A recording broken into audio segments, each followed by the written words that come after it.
Antibiotic दवाओं के बेवजह इस्तेमाल पर सरकार ने एडवाइजरी जारी की। खासकर फ्लू में बगैर डॉक्टर की सलाह के लोग एंटीबायोटिक्स दवाएं ले रहे हैं। ऐसे में आईसीएमआर ने इसके धड़ल्ले से हो रहे इस्तेमाल पर रोक लगाने की बात भी कही। इससे पहले भी कह चुका है आईसीएमआर, सरकार भी कह चुकी है। लेकिन इसके बावजूद अगर आप डेटा देखेंगे तो एंटीबायोटिक्स की सेल लगातार बढ़ रही है। आज हम इसी मुद्दे पर चर्चा करेंगे कि सरकार को एडवाइजरी जारी करनी पड़ती है, उसके बावजूद एंटीबायोटिक्स दवाओं की खपत बढ़ रही है, उनकी बिक्री बढ़ रही है। इसका बेवजह इस्तेमाल क्या क्या खतरे पैदा कर सकता है, इस पर हम पहले भी चर्चा कर चुके हैं, एक बार फिर से चर्चा करेंगे। WHO से लेकर तमाम एजेंसियां एंटीबायोटिक्स के बेजा इस्तेमाल को पूरी की पूरी मानव जाति के लिए बहुत बड़ा खतरा बता चुके हैं। उसके बावजूद हम एंटीबायोटिक्स क्यों नहीं छोड़ पा रहे हैं, और क्या वाकई में बात बात पर एंटीबायोटिक्स लेना इतना जरूरी है? करेंगे इस खास मुद्दे के साथ पर चर्चा बहुत ही खास मेहमानों के साथ। लेकिन सबसे पहले ये रिपोर्ट देखिए।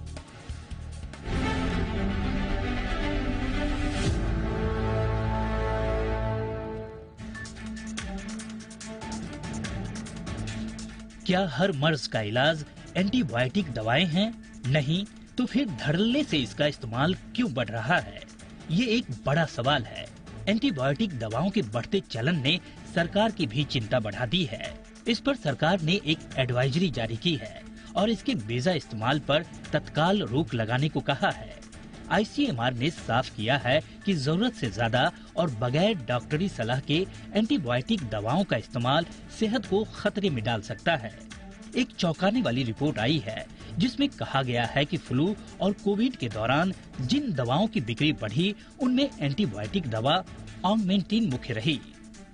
इस साल जनवरी के मुकाबले फरवरी में इसकी बिक्री में 115% की बढ़ोतरी रही।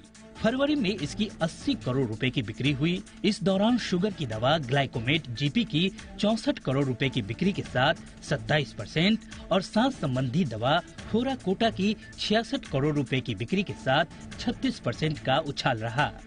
यानी लोगों ने फ्लू के दौरान इन दवाओं का खूब इस्तेमाल किया। जबकि सच्चाई ये है कि एंटीबायोटिक दवाएं वायरल की बजाय बैक्टीरियल इन्फेक्शन में कारगर साबित होती है। दरअसल लोग वायरल फीवर में भी अपनी मर्जी से एंटीबायोटिक दवाएं ले लेते हैं। खासकर फ्लू में 3 से 4 दिन तक बुखार रहता है, लेकिन खांसी 2 से 3 हफ्ते तक बनी रह सकती है। ऐसे में आईसीएमआर ने डॉक्टरों को भी ऐसे मामलों में लोगों को एंटीबायोटिक्स देने से बचने की सलाह दी गई है। वहीं आईएमए ने भी कहा कि जो लोग बीमारी को जाने बिना ही एजिथ्रोमाइसिन और एमॉक्सिक्लिन जैसी एंटीबायोटिक्स ले रहे हैं, वह इन्हें लेना तत्काल बंद कर देना चाहिए, क्योंकि इसका बेजा और ज्यादा इस्तेमाल बॉडी के गुड बैक्टीरिया को मार देता है। इसके ज्यादा सेवन से रोग से लड़ने की प्रतिरोधक क्षमता कम हो जाती है। इसके खतरे की बात करें तो एंटीबायोटिक्स दवाओं की जरूरत से ज्यादा इस्तेमाल बैक्टीरिया को सुपर बग में तब्दील कर रहा है। सुपर बग यानी ऐसे बैक्टीरिया जिन पर कुछ समय बाद कोई दवा असर नहीं करती। खुद WHO भी कह चुका है कि एंटीबायोटिक दवाओं के बेवजह सेवन से निमोनिया, टीबी, पॉइजनिंग और गोनोरिया जैसी बीमारियों का इलाज कठिन होता जा रहा है। आईसीएमआर भी कह चुका है कि निमोनिया, सेप्टिसीमिया के इलाज में इस्तेमाल होने वाली दवा कार्बिप्नेम अब बेअसर साबित हो चुकी है। WHO की माने तो एंटीबायोटिक दवाओं के बेजा इस्तेमाल से अगले 25 साल में तमाम एंटीबायोटिक्स दवाएं बेअसर साबित हो जाएंगी। एंटीबायोटिक्स दवाओं के ज्यादा इस्तेमाल से इम्यून सिस्टम कमजोर हो जाता है। डायबिटीज, अल्जाइमर्स और पार्किंसन जैसे रोगों के अलावा इन्फ्लेमेटरी बाउल डिजीज यानी IBD का खतरा बढ़ जाता है। बता दें कि IBD पाचन तंत्र में सूजन से जुड़ा संक्रमण है। इसके तहत क्रोहन रोग और अल्सरेटिव कोलाइटिस जैसी गंभीर बीमारियों के होने का खतरा बढ़ जाता है।